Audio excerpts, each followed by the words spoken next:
comme vous m'avez vu prier. كما رأيتموني أصلي.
La prière est le lien entre l'homme et Dieu, entre la terre et le ciel.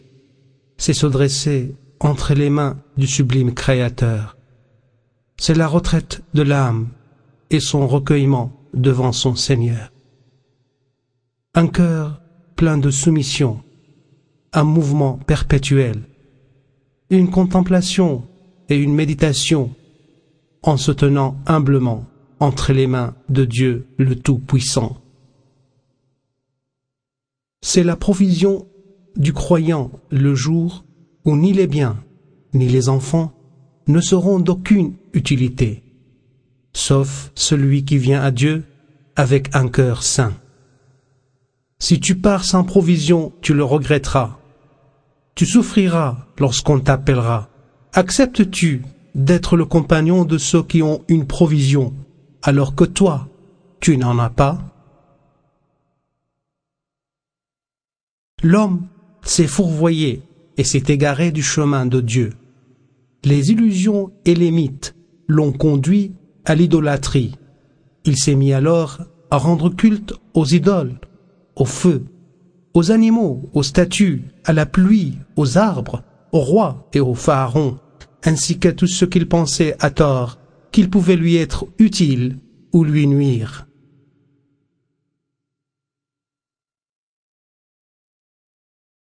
قل أتعبدون من دون الله ما لا يملك لكم ضرا ولا نفعا والله هو السميع العليم قل يا أهل الكتاب لا تغلوا في دينكم غير الحق ولا تتبعوا أهواء قوم قد ضلوا من قبل وأضلوا كثيرا وضلوا عن سواء السبيل. Ce fut la première vérité. فلما جن عليه الليل رأى كوكبا قال هذا ربي فلما أفل قال لا أحب الآفلين فلما رأى القمر بازغا قال هذا ربي فلما أفل قال لئن لم يهدني ربي لأكونن من القوم الضالين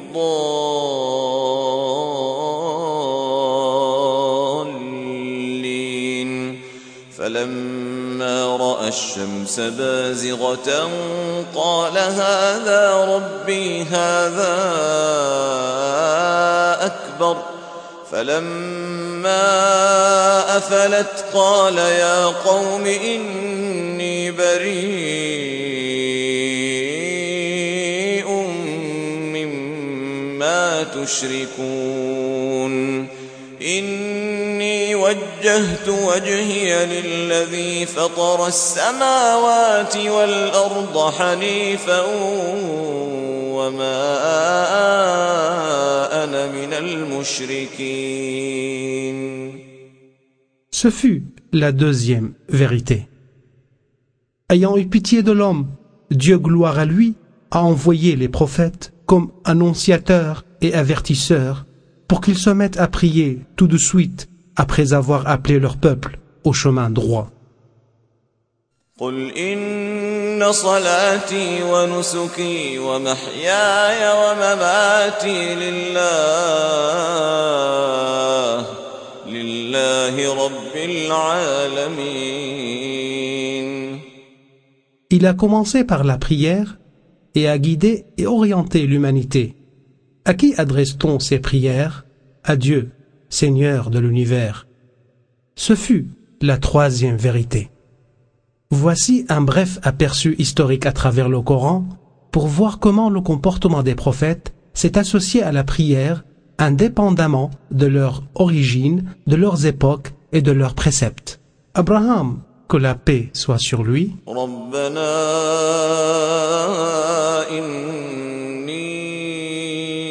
أسكنت من ذريتي بواد غير ذي زرع عند بيتك المحرم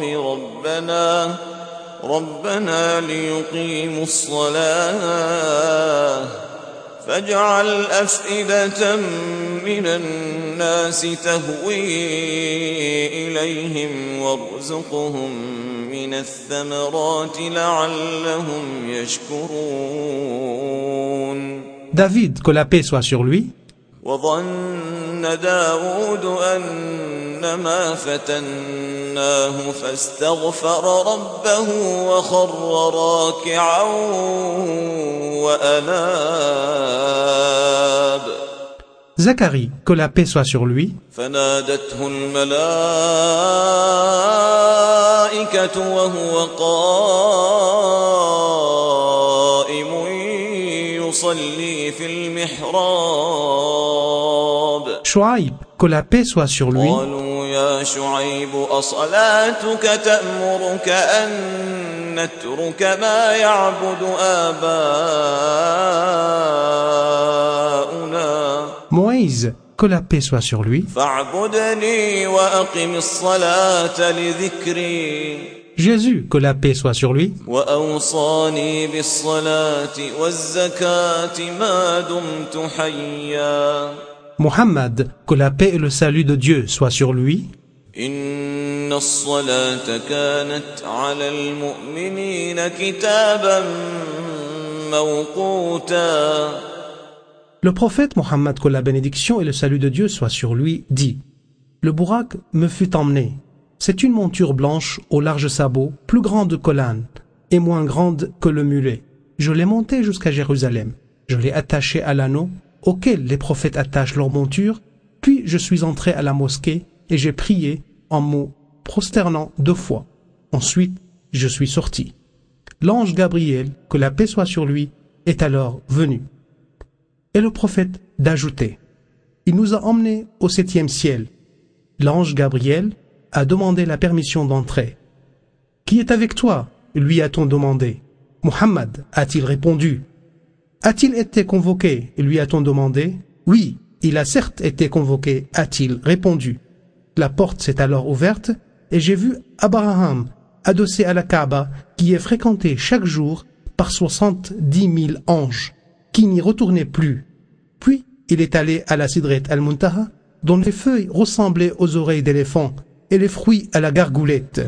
Et le prophète de poursuivre: Lorsque le lotus fut couvert de la volonté de Dieu, il se transforma et personne ne pouvait le décrire tellement il était beau. C'est alors que Dieu me fit sa révélation et me prescrit 50 prières par jour. Je suis alors descendu voir Moïse qui m'a demandé: Qu'est-ce que Dieu a prescrit à ton peuple? 50 prières, ai-je répondu. Reviens à ton Seigneur pour lui demander d'alléger la tâche, a-t-il dit, car ton peuple ne la supportera pas. J'ai mis à l'épreuve les fils d'Israël et je les ai bien connus. Je suis donc revenu à mon Seigneur, a-t-il poursuivi, et j'ai dit, Seigneur, allège la tâche prescrite à mon peuple. Il en supprima 5. Je suis revenu à Moïse et lui ai dit, il en a supprimé 5. Il a dit, ton peuple ne supportera pas ça. Retourne donc à ton Seigneur et demande-lui un allègement. Et il est de poursuivre, je suis resté ainsi à faire l'aller et le retour entre Dieu le Tout-Haut et Moïse, que la paix soit sur lui, jusqu'à ce que Dieu dit, ô Muhammad, ce sont 5 prières par jour et nuit. Chaque prière se comptera pour 10, ce qui fait 50 prières par jour. C'est ainsi que la prière fut prescrite dans le ciel par le Seigneur des cieux et de la terre, qui a confié à ses anges de se relayer auprès de ses serviteurs qui accomplissent la prière. Muhammad, l'envoyé de Dieu, que la bénédiction et le salut de Dieu soient sur lui, a dit, des anges se relayeront auprès de vous pendant la nuit, d'autres pendant le jour. Ils se réuniront à la prière de l'après-midi et à la prière de l'aube. Puis ceux qui ont passé la nuit auprès de vous montent vers Dieu, qui leur demande, tout en étant le mieux à vous connaître, comment avez-vous laissé mes serviteurs? Ils répondent, nous les avons laissés en train de prier et nous les avons retrouvés en train de prier.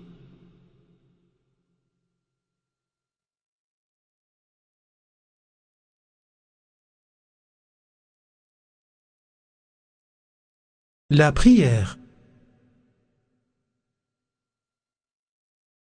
Elle a été citée des dizaines de fois dans le Coran et y est prescrite avec insistance. Un groupe de gens du feu ont péri pour avoir abandonné la prière. ما سلككم في سقر قالوا لم نك من المصلين. L'envoyé de Dieu, Muhammad, que la bénédiction et le salut de Dieu soient sur lui, a dit, si vous êtes en état d'impureté, Dieu n'accepte vos prières que si vous faites vos ablutions. Dieu a ordonné de se préparer à la prière par la purification en nettoyant la malpropreté et en éliminant l'excrément. Cela nécessite parfois de la part du musulman d'aller aux toilettes. Pour ce faire, quelques règles sont à observer par le musulman. Entrer du pied gauche et dire Bismillah, Allahumma inni a'udhu bika min al-khubuthi wal-khaba'ith. Sortir du pied droit et dire Ghufranak.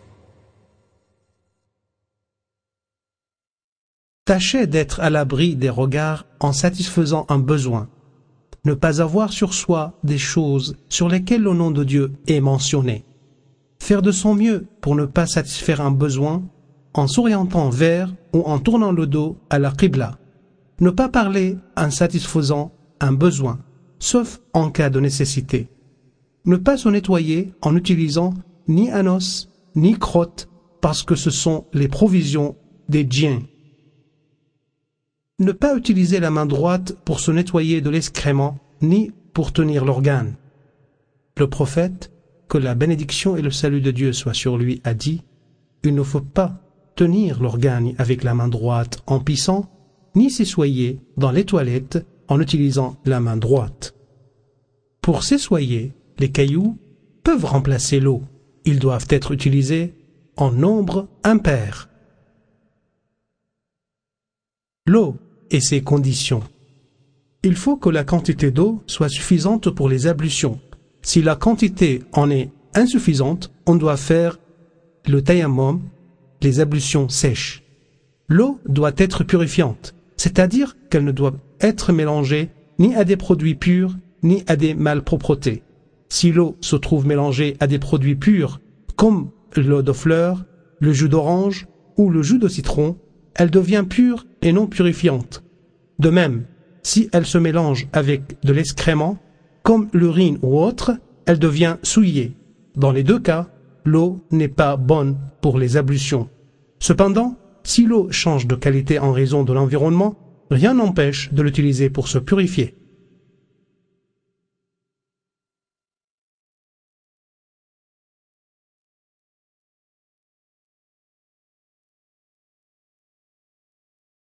Les ablutions, c'est la purification moyennant l'eau du visage, des mains, de la tête et des pieds. يا أيها الذين آمنوا إذا قمتم إلى الصلاة فاغسلوا وجوهكم وأيديكم إلى المرافق وامسحوا برؤوسكم وأرجلكم إلى الكعبين. Certains préceptes et conditions élémentaires sont à observer dans les ablutions. Si l'un d'entre eux manque, les ablutions ne seront plus valables ni légitimées. Isbar, ou rinçage des membres avec abondance. Le isbar ne signifie pas l'usage inutilement excessif de l'eau dans les ablutions. إنه لا يحب المسرفين. Tâche, mon frère musulman, de ne pas gaspiller l'eau. D'après Anas bin Malik, que Dieu soit satisfait de lui, le prophète, que la bénédiction et le salut de Dieu soient sur lui, utilisait pour se laver un sa' et pour les ablutions un mad. Or le mad est une unité de mesure équivalent à 3/4 de litre environ et le sa' est une unité de mesure qui vaut 4 mad. Mon frère le musulman, sache que l'intention est une condition sine qua non dans toutes les pratiques cultuelles pour la recherche de l'agrément de Dieu et la soumission à son pouvoir. Le siège de l'intention est le cœur et non la langue. Le prophète Mohammed, que la bénédiction et le salut de Dieu soient sur lui, dit « Si je ne craignais que ce ne soit pénible pour ma communauté, j'aurais astreint à ses membres de se curer les dents avec un nettoyant à chaque ablution. » Mon frère le musulman, commence par le lavage des mains jusqu'aux poignets avant les ablutions, c'est une sunna. Au réveil, il est recommandé de se laver les mains 3 fois jusqu'aux poignets. Le prophète, que la bénédiction soit sur lui, a dit « Quand l'un de vous se réveille, il ne doit pas plonger les mains dans le récipient avant de les laver 3 fois, car il ne sait pas où elles se trouvaient pendant son sommeil. » الحمد لله الذي أحيانا بعدما أماتنا وإليه النشور. Le prophète, que la bénédiction et le salut de Dieu soient sur lui, a dit « Quand tu fais tes ablutions, rince-toi la bouche. » Et il a dit « Quiconque fait les ablutions doit se nettoyer le nez. » Il a dit aussi « Aspire l'eau par le nez, puis renifle. » Il est obligatoire de se laver les mains une fois. Le faire davantage relève de la sunna. Sache que le visage s'étend de la racine des cheveux jusqu'au bout du menton. Si la personne a une barbe touffue, il suffit de la laver de surface. Pas besoin de passer l'eau à travers les poils. Mais il n'y a pas de mal à le faire. Si la barbe est cependant peu touffue, il convient de la nettoyer de l'intérieur pour que l'eau touche la peau apparente. Le lavage des mains et des bras jusqu'au coude. Le coude se situe entre l'humérus et l'avant-bras.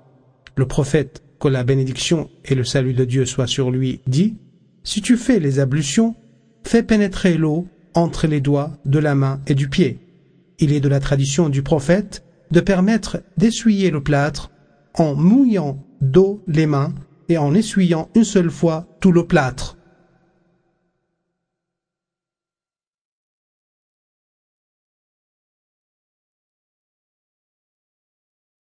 L'essuyage de la tête. Abdullah bin Zayd racontait que le prophète, que la bénédiction et le salut de Dieu soient sur lui, s'essuyait la tête avec les 2 mains en un mouvement de va-et-vient, et commençait par les racines jusqu'à l'arrière de la chevelure, puis il revenait au point de départ. Tâche, mon frère le musulman, d'essuyer les oreilles en utilisant l'eau qui te reste dans les mains après l'essuyage de la tête. Le prophète, que la bénédiction et le salut de Dieu soient sur lui, a dit « Les oreilles font partie de la tête. » Il est permis aussi d'essuyer le turban ou le voile. Amr bin Umayya al-Dumari racontait « J'ai vu le prophète, que la bénédiction et le salut soient sur lui, passer la main sur son turban et ses chaussons. Et Omar, que Dieu soit satisfait de lui, disait « Celui dont l'essuyage du turban ne le purifie pas, Dieu ne le purifie pas. » Le lavage des pieds jusqu'aux chevilles. La cheville, c'est l'os saillant en bas de la jambe. Les 2 chevilles doivent être lavées avec les pieds. Il ne suffit pas de se contenter d'arroser les pieds. Il faut plutôt les bien rincer. L'essuyage des pieds n'est pas bon. Seul celui des chaussons ou des chaussettes l'est. Le prophète, que la bénédiction et le salut de Dieu soient sur lui, a dit: ويل للأعقاب من النار أسبغ الوضوء. Safwan bin Ghassan, que Dieu soit satisfait de lui, a dit: Le prophète, que la bénédiction et le salut de Dieu soient sur lui, nous a ordonné d'essuyer nos chaussons 3 fois en voyage, si on les a mises alors qu'on était pur, de les essuyer pour 1 jour et 1 nuit en cas de repos, et de ne les enlever que pour se purifier d'un excrément. Le cas échéant, le musulman, l'on doit enlever ses chaussons et se purifier le corps avant de les porter de nouveau, et ainsi de suite. L'essuyage de chaussons se fait une seule fois, du bas vers le haut.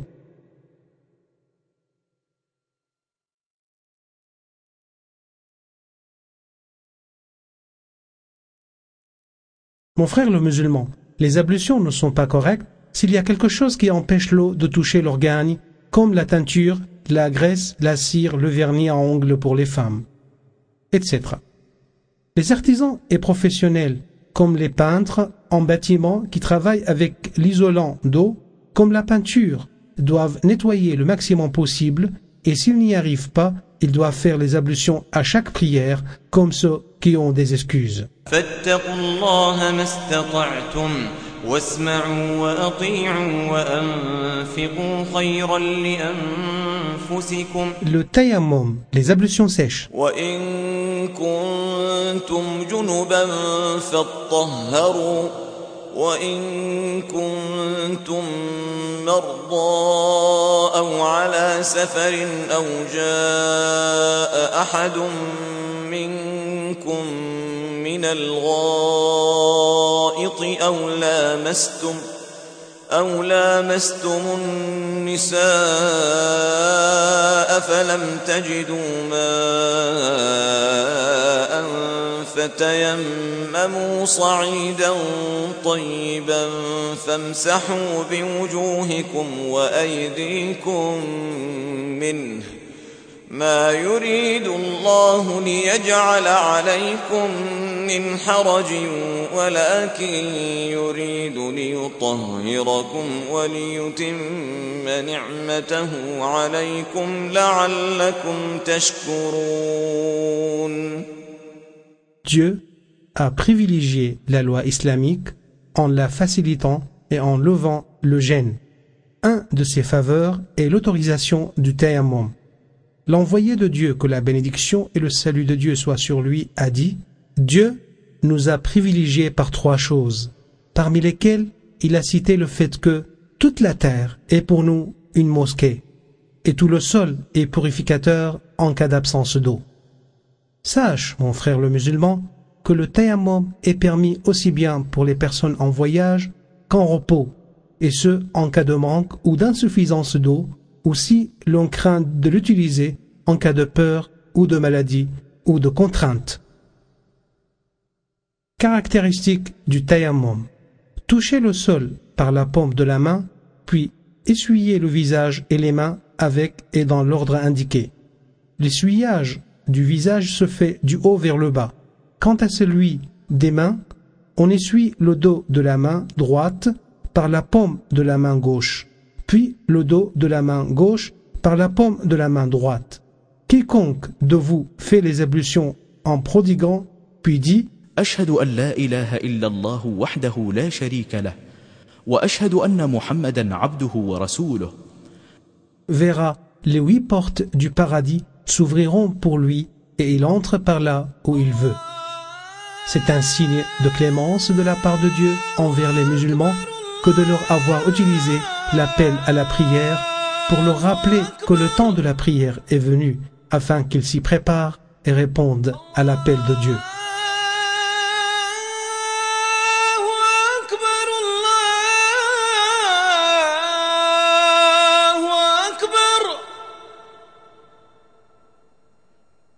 أشهد أن لا إله إلا الله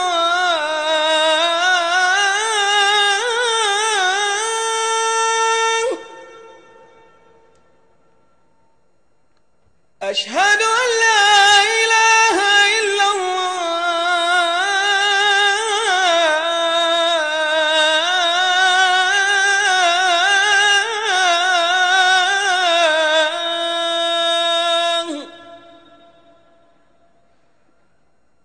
أشهد أن محمدًا رسول الله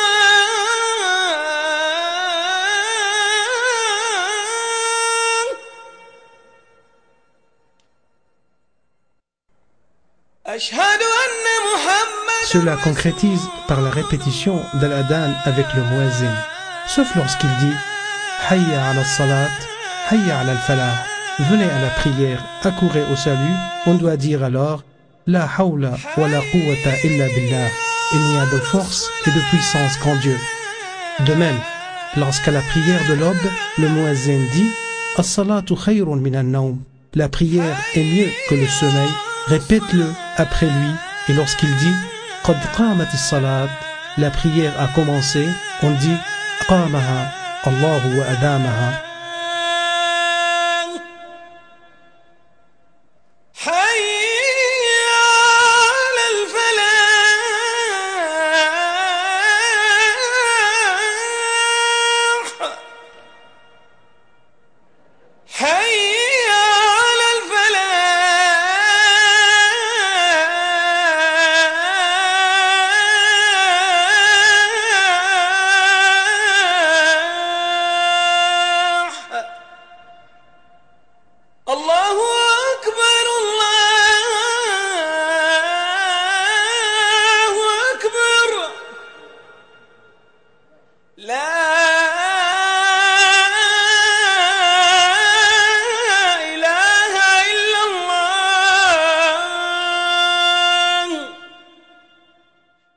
Le messager de Dieu, que la bénédiction et le salut de Dieu soient sur lui, a dit quiconque qui dit en entendant l'appel à la prière اللهم رب هذه الدعوة التامة والصلاة القائمة آت محمدا الوسيلة والفضيلة وابعثه مقاما محمودا الذي وعدته jouis de ma protection le jour du jugement dernier. La prière, c'est la mère des cultes, le pilier de la religion et la clé du paradis. C'est la première chose sur laquelle sera jugé le serviteur de Dieu le jour du jugement dernier. L'envoyé de Dieu, que la bénédiction et le salut de Dieu soient sur lui, a dit la première chose sur laquelle sera jugé le serviteur de Dieu le jour du jugement dernier, c'est la prière. Si elle a été bien accomplie, le reste de ses actes serait jugé bon. Si elle a été avariée, le reste de ses actes serait désavoué. Vu son importance majeure, Dieu n'en a dispensé aucun des fidèles, ni même les malades, ni les voyageurs, ni que l'on vive en sécurité ou dans la peur. Il n'en a même pas déchargé les combattants, les moudjahidines, qui luttent dans la voie de Dieu lorsqu'ils affrontent l'ennemi. Condition de la prière. Le législateur prescrit la prière à quiconque remplit les conditions suivantes. L'islam, parce que Dieu, le Tout-Haut, n'accepte pas la prière d'un mécréant. La raison, la prière n'est pas exigée des fous, ni de ceux qui sont considérés comme tels. Le prophète, que la bénédiction et le salut de Dieu soient sur lui, a dit « Dieu excuse trois, l'endormi jusqu'à ce qu'il se réveille, l'enfant jusqu'à la puberté et le fou jusqu'à ce qu'il retrouve la raison. » L'adolescence. Cependant, il faut sommer l'enfant de prier avant même la puberté pour qu'il s'habitue et qu'il apprenne. Le prophète, que la bénédiction et le salut de Dieu soient sur lui, a dit « Sommez vos enfants de prier à l'âge de 7 ans et tapez-les s'ils ne l'accomplissent pas à l'âge de 10 ans. » L'épuration de la menstruation et de l'accouchement. L'heure de la prière. La prière ne se fait pas avant l'heure, car Dieu le Tout-Haut a dit إن الصلاة كانت على المؤمنين كتابا موقوتا. Tâche donc, mon frère le musulman, d'accomplir la prière et de ne jamais la négliger, car Dieu a sévèrement menacé les négligents. Dieu le Tout-Haut a dit فويل للمصلين الذين هم عن صلاتهم ساهون. Le prophète, que la bénédiction et le salut de Dieu soient sur lui, a dit le serment qui nous distingue d'eux, c'est la prière. Quiconque l'abandonne est certes mécréant. La préparation pour la prière. Le musulman doit se préparer à la prière par la purification de l'âme, du corps et des lieux. il faut cacher les points vulnérables du corps avec des vêtements purifiés. Sache aussi, mon frère le musulman, qu'il est illicite de prier en portant des vêtements qui montrent les points vulnérables comme les habits étroits et transparents. Il en est de même pour tout ce qui révèle un point vulnérable pendant la prière, telles les chemises courtes ou les pantalons serrés qui montrent lors de l'inclinaison et de la prosternation une partie du dos proche du point vulnérable. Cela rend la prière vaine. Sache, mon frère le musulman, qu'il est possible de prier sans se couvrir la tête. Il est cependant préférable d'avoir une tenue parfaite. Dieu le Tout-Haut a dit: يا بني آدم خذوا زينتكم عند كل مسجد. Le messager de Dieu, que la bénédiction et le salut de Dieu soient sur lui, a dit: Dieu mérite le mieux qu'on se prépare pour lui. 3. Il faut s'orienter autant que possible en direction de la Qibla. Dieu le Tout-Haut a dit: ومن حيث خرجت فول وجهك شطر المسجد الحرام وحيث ما كنتم فولوا وجوهكم شطره. Le musulman doit faire de son mieux pour s'orienter vers la Qibla. Si après avoir prié, il se rend compte que son orientation était fausse, il n'est pas obligé de refaire sa prière. Seuls sont dispensés de se tourner vers la Qibla les gens incapables de le faire, tels les malades et les gens terrorisés ou contraints à ne pas observer ce principe de base, ou encore dans la prière aumône quand on n'est pas sur terre. Comment prier? Mon frère le musulman, quand tu commences ta prière, souviens-toi de la grandeur de Dieu. Ressens-la dans ton cœur. Concentre-toi en t'humiliant entre ses mains. Gloire à lui. Tu trouveras alors le salut. Dieu le Tout-Haut a dit: قد أفلح المؤمنون الذين هم في صلاتهم خاشعون. Résous-toi de prier et sache que l'intention émane du cœur. La langue n'y est pour rien. En effet, le prophète, que la bénédiction et le salut de Dieu soient sur lui, commençait la prière en disant: Allahu Akbar. Tâche de faire de même en levant les deux mains. En effet, le prophète, que la bénédiction et le salut de Dieu soient sur lui, levait les mains jusqu'aux épaules et jusqu'aux oreilles en disant: Allahu Akbar. Il serait faux de faire autrement. Sache aussi qu'on lève les mains dans 4 états. La première fois, lors de Takbirat al-Ihram. La deuxième, lorsqu'on s'apprête à s'agenouiller. La troisième, en se mettant debout après la génuflexion. Et la quatrième, lorsqu'on se met debout après le premier tashahhud. Tiens ensuite avec la main droite le poignet de la main gauche et mets-les sur la poitrine ou la torse. Il est faux de mettre les mains sur le nombril ou au-dessous. Il n'est pas bon non plus de laisser tomber les mains. Tente de fixer le regard sur le lieu de ton agenouillement parce que ça mène à l'humilité. Tâche de regarder là où tu te prosternes car cela inspire davantage l'humilité et la soumission.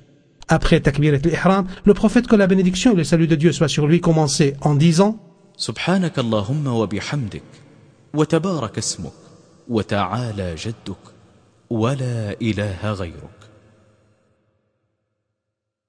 Abu Huraira, que Dieu soit satisfait de lui, a dit: l'envoyé de Dieu, que la bénédiction et le salut de Dieu soient sur lui, observait un moment de silence après Takbirat al-Ihram. Je lui ai alors demandé pourquoi il s'agissait ainsi, et ce qu'il disait. Il a dit: j'en pleure le Seigneur en lui disant: اللهم باعد بيني وبين خطاياي كما باعدت بين المشرق والمغرب. اللهم نقني من خطاياي كما ينقى الثوب الأبيض من الدنس. اللهم اغسلني من خطاياي بالثلج والماء والبرد. Puis, une fois terminé, dit: A'udhu billahi minash shaitanir rajim, et récite Al-Fatiha. Dieu le Tout-Haut a dit: فإذا قرأت القرآن فاستعذ بالله من الشيطان الرجيم. Sache que tu dois réciter Al-Fatiha à chaque prosternation, sinon la prière n'est pas bonne. Le prophète, que la bénédiction et le salut de Dieu soient sur lui, a dit: quiconque n'a pas récité Al-Fatiha n'a pas prié. Aussi, est-il nécessaire, mon frère le musulman, que tu apprennes à lire correctement comme tu l'entends maintenant. Bismillahirrahmanirrahim. Alhamdulillahi rabbil alamin. Ar-Rahmanir Rahim. Maliki yawmiddin.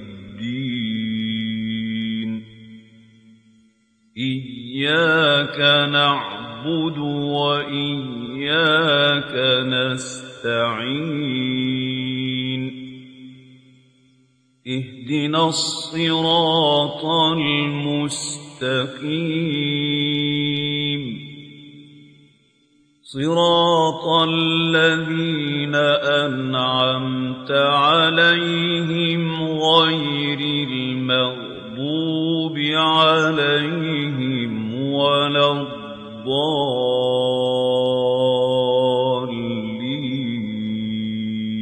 Lire Al-Fatiha est une obligation pour l'imam comme pour le fidèle qui prie seul. Celui qui fait la prière derrière un imam, lire Al-Fatiha est une obligation dans les prières et les génuflexions discrètes, mais lorsque l'imam récite à haute voix, il convient aux personnes qui prient d'écouter et d'observer le silence. Dieu, le Tout-Haut, a dit وَإِذَا قُرِئَ الْقُرْآنُ فَاسْتَمِعُوا لَهُ وَأَنصِتُوا لَعَلَّكُمْ تُرْحَمُونَ. Le prophète, que la bénédiction et le salut de Dieu soient sur lui, a dit « Quiconque prie derrière un imam, la lecture de celui-ci devient la sienne. » Cependant, si l'imam cesse de réciter, la personne qui prie derrière lui peut elle-même réciter. L'imam ne doit pas faire exprès de garder longtemps le silence entre le Fatiha et le verset, car le prophète ne le faisait pas.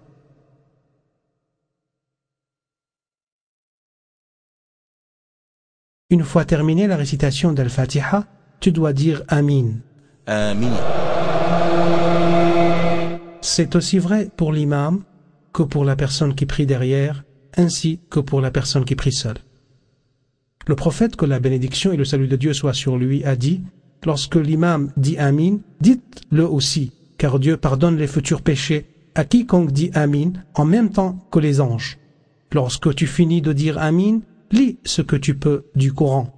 Tu peux en lire autant que tu voudras, mais lis ce qui décèle un sens coranique complet. Ensuite, proclame la grandeur du Seigneur en disant Allahu Akbar, puis incline-toi. » L'inclinaison est le fait de se pencher en avant en courbant le dos avec la tête et le cou, jusqu'à ce que les mains touchent les genoux.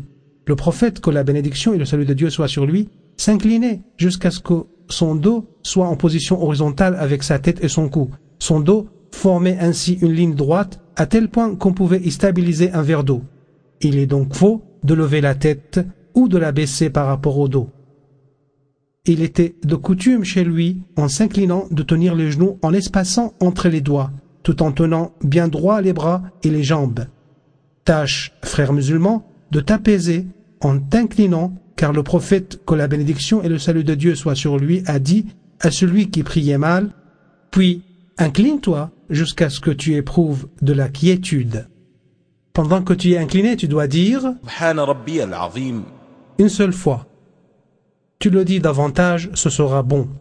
Si tu veux, tu peux ajouter Sami'a Allahu liman hamidah. Lorsque tu finis de t'incliner, redresse-toi en disant Rabbana lakal hamd. Cela suffit, mais si tu veux dire plus, il est bon de dire Rabbana wa lakal hamd. Mil'a as-samawati wal ardi wa mil'a ma baynahuma wa mil'a ma shi'ta min shay'in ba'd. Cependant, ajouter le mot wal shukr à Rabbana wa lakal hamd ne relève pas de la tradition. Il faut donc s'en méfier. Tâche de tenir bien droit après l'inclinaison.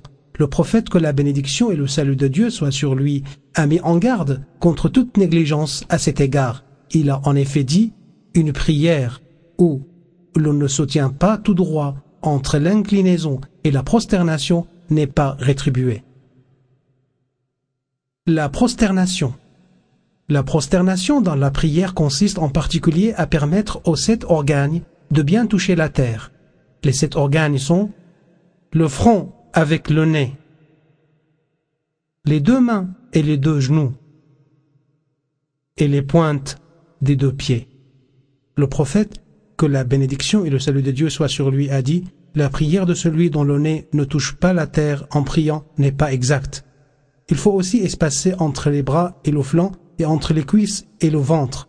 Tiens droit les pieds et joins-les en pointe. Il ne faut pas non plus coller les bras à terre, car c'est là une faute très fréquente. Évite surtout de coller les bras au sol. C'est une erreur que certains commettent. Le prophète, que la bénédiction et le salut de Dieu soient sur lui, a dit: prosternez-vous avec modération et ne tendez pas les bras comme font les chiens. N'oublie pas, mon frère le musulman, de te prosterner en toute quiétude. Le prophète, que la bénédiction et le salut de Dieu soient sur lui, a interdit le béquet de corbeau, c'est-à-dire le fait de ne pas prendre son temps en se prosternant. Il faut donc se prosterner tranquillement et dire une seule fois au moins Subhana Rabbiyal A'la. Et il est bon de le dire davantage. À la prosternation, implore Dieu autant que tu voudras. Le prophète, que la bénédiction et le salut de Dieu soient sur lui, a dit: le moment de la prosternation est celui où le serviteur est le plus proche de son Seigneur. Il est d'usage de lever quelque chose au malade pour qu'il s'y prosterne. Mais c'est faux, car ça le fatigue et le gêne. Le musulman doit en fait faire de son mieux, sans exagération, ni gêne, ni peine, car l'homme doit faire ce qu'il peut.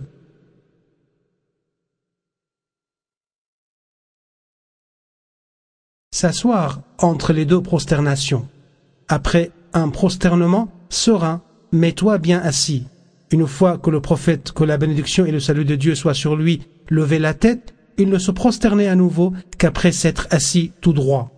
Il étendait la jambe gauche pour s'installer dessus, élevait un peu la jambe droite, puis déposait les mains sur les cuisses en les orientant vers la Qibla, puis disait « Rabbi ghfirli ». Il ajoutait parfois « Allahumma ghfirli warhamni wajburni wahdini warzuqni ».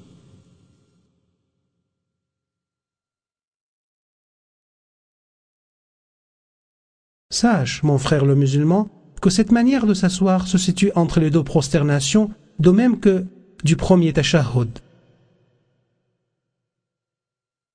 Et après la première et la deuxième prosternation. Elle s'appelle Jalsat al-istiraha, la posture du repos. C'est s'asseoir à peine. Attention donc à ne pas avoir les fesses par terre, ni à lever les 2 jambes en se penchant. Une telle posture, l'envoyé de Dieu, que la bénédiction et le salut de Dieu soient sur lui, l'a appelé al-iqa et l'a prohibé. Il est aussi faux de mettre un pied sur l'autre et de s'asseoir dessus, comme font certains.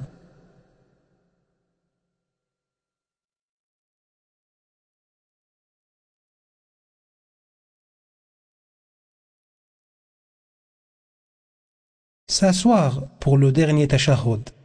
Assis pour le dernier tashahhud, le prophète, que la bénédiction et le salut de Dieu soient sur lui, mettait le pied gauche sous la hanche droite. Il élevait le pied droit en s'asseyant sur les hanches.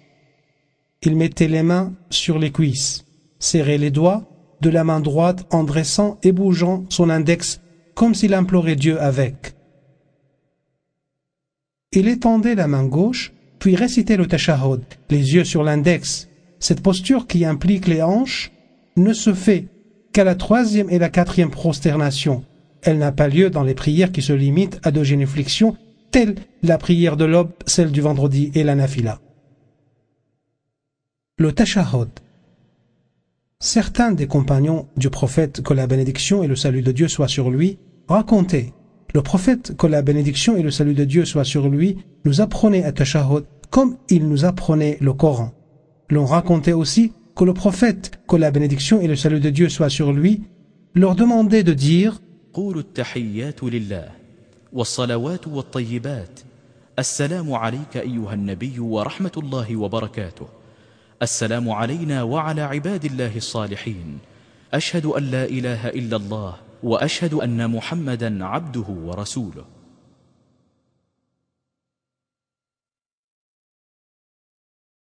La prière ibrahimienne.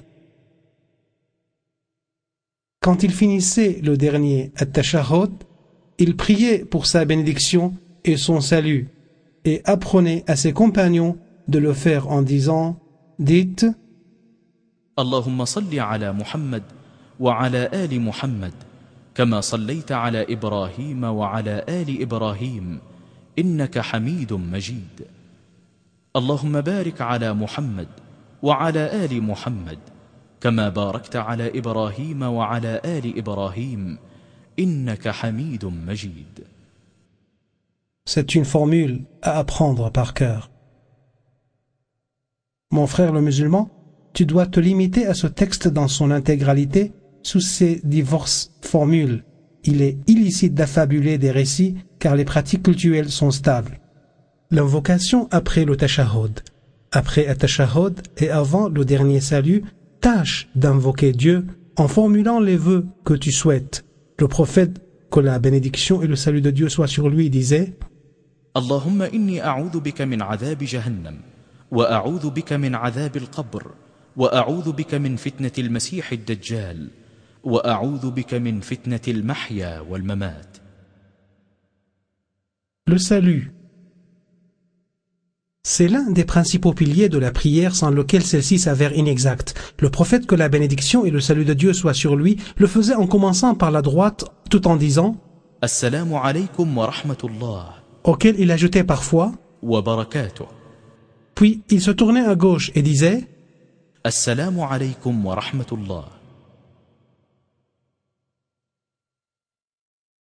Tâche, mon frère le musulman, de prier comme le faisait notre prophète, que la bénédiction et le salut de Dieu soient sur lui, car en accomplissant la prière, certains font et disent des choses sans fondement, dont le fait de faire signe de la main droite lors du salut et de la main gauche en faisant le salut vers la gauche.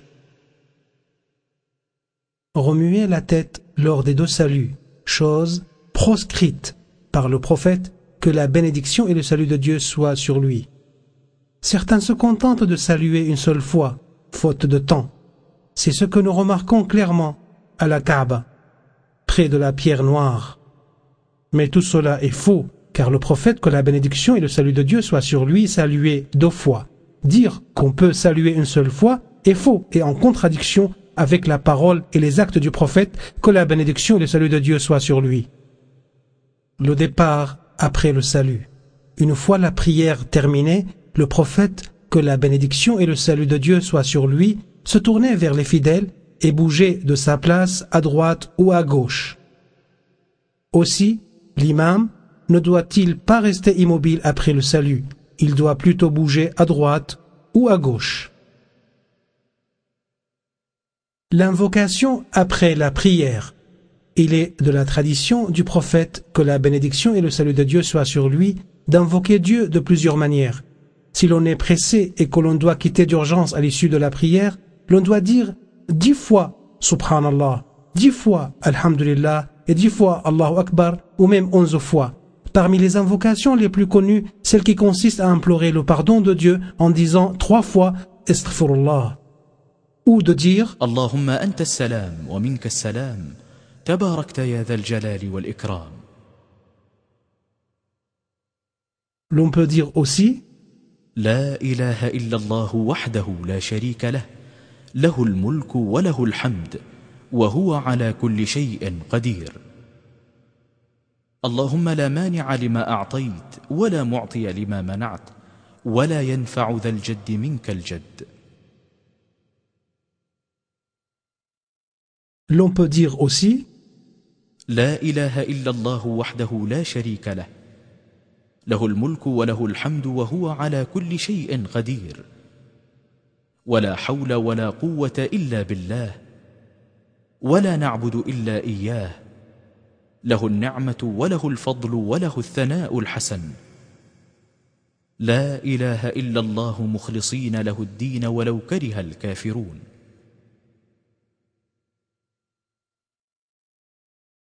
Il est aussi de tradition de dire 33 fois Subhanallah, 33 fois Alhamdulillah et 33 fois Allahu Akbar, ou même 34 fois. Il est de mauvais usage d'invoquer Dieu collectivement, car chaque musulman doit le faire tout seul. Le prosternement de la récitation. Sache, mon frère le musulman, que dans le Coran, les endroits où il est indiqué de faire la prosternation sont au nombre de 15. L'on peut alors prier Dieu comme on le souhaite. Le prophète, que la bénédiction et le salut de Dieu soient sur lui, priait en se prosternant pour la récitation en disant سجد وجهي للذي خلقه وشق سمعه وبصره بحوله وقوته فتبارك الله أحسن الخالقين. Abu Huraira, que Dieu soit satisfait de lui, racontait que le prophète, que la bénédiction et le salut de Dieu soient sur lui, avait dit: lorsque le fils d'Adam lit le mot prosternation, as-sajdé, se prosterne et s'agenouille, le diable se met dans un coin et se met à pleurer en disant: malheureux que je suis, Dieu lui a ordonné de se prosterner et il se prosterne. Il ira donc au paradis. Moi, Dieu m'a ordonné de me prosterner et j'ai refusé, j'irai donc à l'enfer. Le prosternement de l'omission. C'est dans la nature des choses que l'homme oublie. C'est pourquoi le prophète, que la bénédiction et le salut de Dieu soient sur lui, a dit: je suis un être humain comme vous, je peux oublier. Si j'oublie, rappelez-moi. Le prophète, que la bénédiction et le salut de Dieu soient sur lui, a légitimé le prosternement de l'omission pour compenser l'imperfection d'une prière en cas d'oubli, de manque ou de doute. Le prosternement d'omission consiste en 2 prosternations effectuées avant ou après le salut. Il n'est pas accompli en cas d'omission de choses facultatives, mais plutôt en cas d'omission de ce qui est obligatoire dans la prière, comme l'omission du premier tashahhud, de la récitation des versets après la sourate de l'ouverture al-Fatiha, ou des principaux piliers et devoirs à accomplir dans la prière. Le prosternement de l'omission se fait une seule fois, même si l'omission est répétée plusieurs fois dans la même prière. Si la prière n'est pas complète et qu'un pilier y manque, il faut d'abord le compenser, puis effectuer le prosternement. Le prosternement ne suffit donc pas si ce manque à la prière n'est pas complété. Il est suffisant uniquement en cas d'oubli ou de distraction. Ce qui annule la prière. Il n'y a point de doute, mon frère le musulman, que tu tiens à ce que ta prière soit parfaite. Tu souhaites sûrement qu'elle soit agréée. Certaines choses seraient à éviter. 1. Manger et boire délibérément. Il est souhaitable pour quiconque veut accomplir la prière après un repas de se rincer la bouche pour se débarrasser des restes afin de ne pas avoir à les mâcher et les avaler pendant la prière. Ceci n'est pas une obligation mais une prévention. 2. Parler délibérément durant la prière. Dieu le Tout-Haut a dit: وَقُومُوا لِلَّهِ قَانِتِينَ. 3. Faire délibérément beaucoup de mouvements sans rapport avec la prière. Il n'y a pas de limite pour le nombre maximum ou minimum de mouvements tolérés. Évite donc de bouger inutilement. 4. Laisser tomber délibérément et sans excuse un pilier ou un devoir relatif à la prière. Le prophète, que la bénédiction et le salut de Dieu soient sur lui, a demandé à celui qui n'a pas accompli correctement sa prière: refais ta prière, car tu n'as pas prié. 5. Rire pendant la prière. La prière en cas de maladie. Sache, mon frère le musulman, que Dieu n'a pas imposé à ses serviteurs une charge supérieure à leur capacité. لا يكلف الله نفسا إلا وسعها. Aussi, Dieu leur a-t-il évité le gêne et les a dispensés de faire ce dont ils sont incapables. وما جعل عليكم في الدين من حرج. Un malade qui ne peut pas utiliser l'eau doit donc faire le tayammum. S'il n'est pas en mesure de se purifier et qu'il trouve quelqu'un pour l'aider à le faire, il faut qu'une aide lui soit apportée. Sinon, il peut prier sans se purifier pour autant qu'il en soit tout à fait incapable. Mon frère le musulman, le prophète, que la bénédiction et le salut de Dieu soient sur lui, a bien montré que la performance se mesure par la capacité. Il a dit: prie debout. Si tu ne le peux pas, prie assis. Si tu ne peux pas, prie allongé sur le côté. Tu dois donc faire ce dont tu es capable. Si tu ne peux pas t'incliner ou te prosterner, remue la tête, baisse-la pour l'inclinaison et baisse-la davantage pour marquer la prosternation. S'il t'est impossible de remuer la tête, remue les yeux pour simuler les principales étapes de la prière. Ferme-les à moitié pour marquer l'inclinaison et totalement pour la prosternation. Si tu n'y arrives pas, contente-toi d'accomplir la prière avec la langue ou le cœur. Si ce n'est pas possible par la langue, fais-la avec le cœur.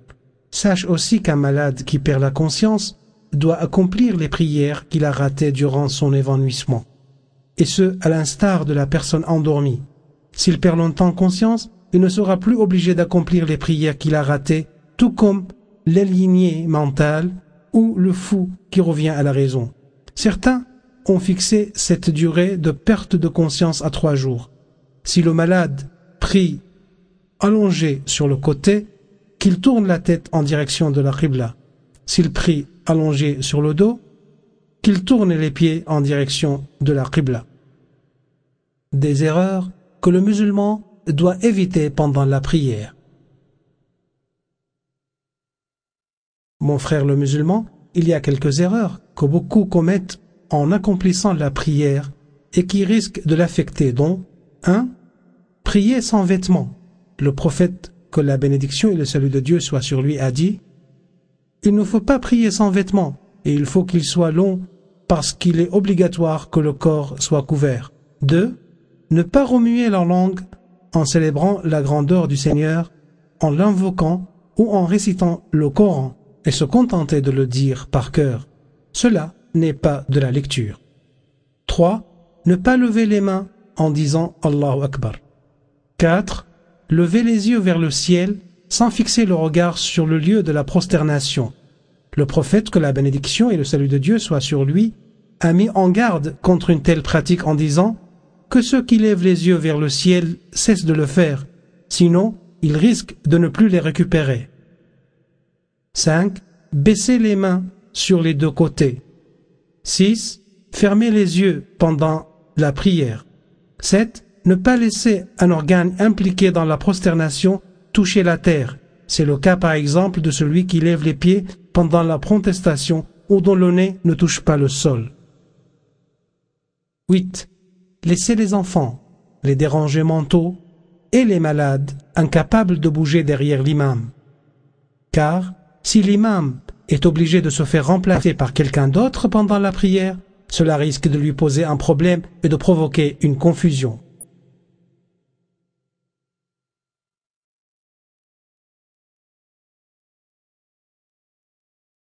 « 9.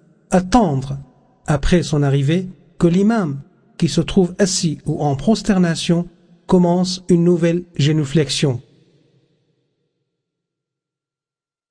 10. Ne pas bien dire Allahu Akbar. L'on risque alors de commettre des barbarismes, ce qui pourrait affecter la prière. La manière dont prient les femmes. Les caractéristiques de la prière sous-mentionnées sont communes à tous les hommes et les femmes. Aucune différence entre eux, sauf en ce qui suit.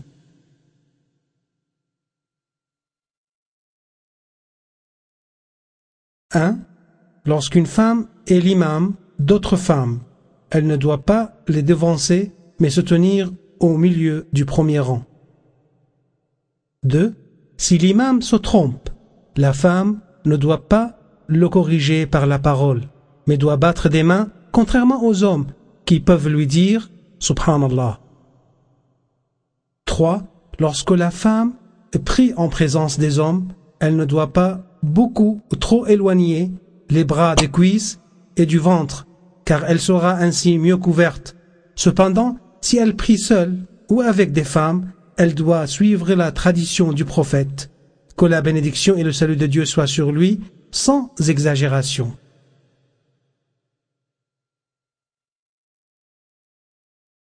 4. En priant, la femme doit se couvrir tout le corps, sauf le visage et les mains.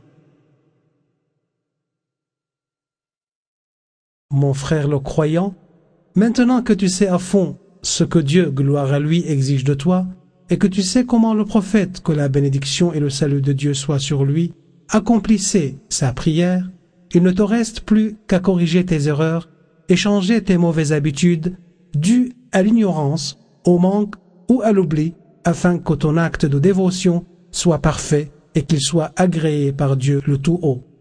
Apprends donc à tes frères, tes fils et ta famille comment prier correctement, afin que l'erreur ne se répète pas 5 fois par jour.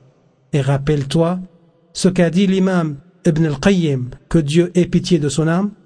La prière attire les bienfaits, sauvegarde la santé, éloigne les maux, fortifie le cœur, éclaire le visage, inspire le bonheur, dissipe la paresse, nourrit l'âme, fortifie, guide le cœur sur la bonne voie, maintient la richesse, repousse le malheur, attire la bénédiction, éloigne le diable et approche du tout miséricordieux.